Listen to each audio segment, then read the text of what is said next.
I know that it's something that a large part of America has felt, and I think it's just unfortunate. I think things like organizations like the NBA or anything that's in the entertainment trades, it only benefits them to be in the middle ground. But I think because of maybe one group or one side being able to frame the argument and make it a moral argument on a lot of the things that are happening. Take the vaccine, take BLM, to where if you disagree, you're an evil person.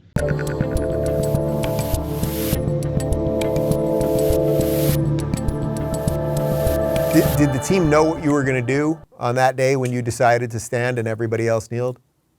So there's a lot of details in the book that I explained. Like I called somebody that was in the Magic organization the night before, because I didn't want to catch them off guard. So I called them, and we had a whole team meeting the day before.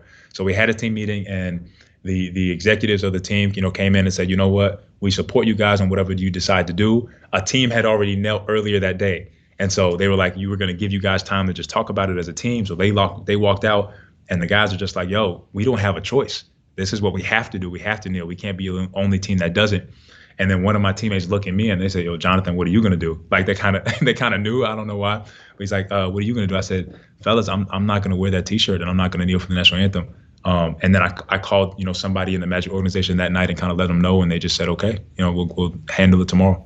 Were you, in retrospect, were you thinking, man, like, this could cause all kinds of problems, look what's going on with Enes Kanter right now. The guy's in the prime of his career. He can't get a contract. That it just creates headaches that even if you have all the skills and everything else, the teams are just like, I don't want to deal with the headache. Everyone else is going along, and that's the type of people we want with us. Look, the night before I stood, I was on the phone with my pastor, and I was letting him know. I was like, yo, I don't think you understand how big this is going to be. Like, people are getting canceled. I didn't sign my contract yet. I didn't sign my contract extension. So there was in the possibility of me getting canceled, then I wouldn't have the contract that I have right now. But yeah, I knew the backlash that was going to come. I knew, the coon and the Uncle Tom. I know the people who would automatically take it and make it about the flag and the national anthem and all that stuff. I knew all that stuff was going to come. But at the same time, the one thing that my pastor said to me is, you cannot stand for God and God not stand for you. And so I knew what I was standing for. I wasn't standing for a movement. I wasn't standing for a side. I was standing to offer that message that we all fall short of God's glory, every single one of us. And with anyone to throw stones, you're throwing stones from a glass house. And so what I try my best to do is just kind of, come from a humble position and say, man, if we could love each other the way that God loves us, which is in spite of our sin, in spite of our faults, then we could really change the world. What about some of your teammates? It sounds like maybe some of them kind of wanted to do the same, but felt the pressure and just couldn't bear it? Well, at the time, I didn't know that. And I wouldn't even say my teammates per se, but I had conversations with other guys, around the league and even in other sports. So after I had left the bubble, I hurt myself the next game. I tore my ACL the next game. And I got a call from a soccer player here in Orlando. And he was like, hey, I saw what you did. I want to do the same thing, but I'm terrified. And this is a white guy, so he's extra terrified. And so I was able to talk him through it and encourage him to stand up for what he believes in. But it was a very emotional moment, and so I was expecting guys on my team to disagree with me. I was even expecting it to get heated. And so detailed in the book, there's a team meeting that happens the day after I stood.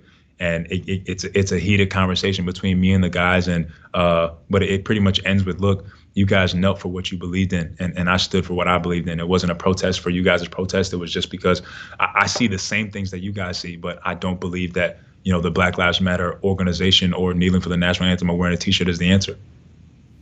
Do you?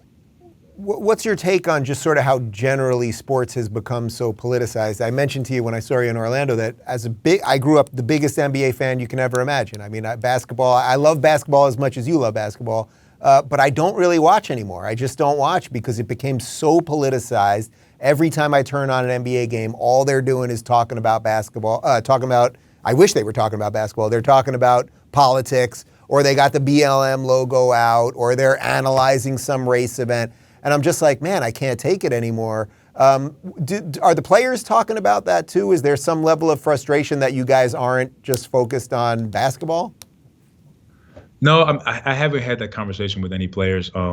And I know that it's something that a large part of America has felt, and I think it's just unfortunate. I think things like organizations like the NBA or anything that's in the entertainment phrase, it only benefits them to be in the middle ground. But I think because of maybe one group or one side being able to frame the argument and make it a moral argument on a lot of the things that are happening. Take the vaccine, take BLM, to where if you disagree, you're an evil person.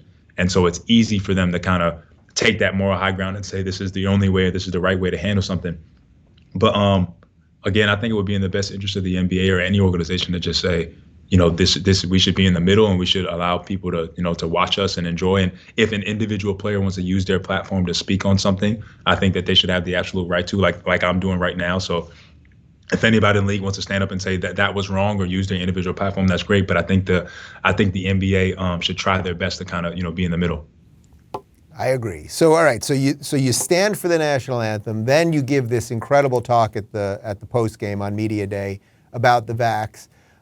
You get some strange media reaction. Were you kind of surprised where you were welcomed and where you were kind of shunned after that?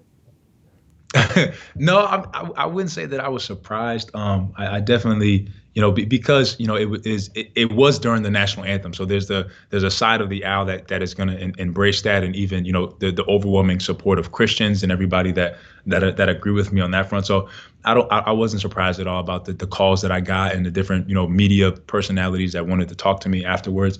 I would say the only thing that I maybe was surprised of was that maybe nobody on the other side wanted to even have a conversation.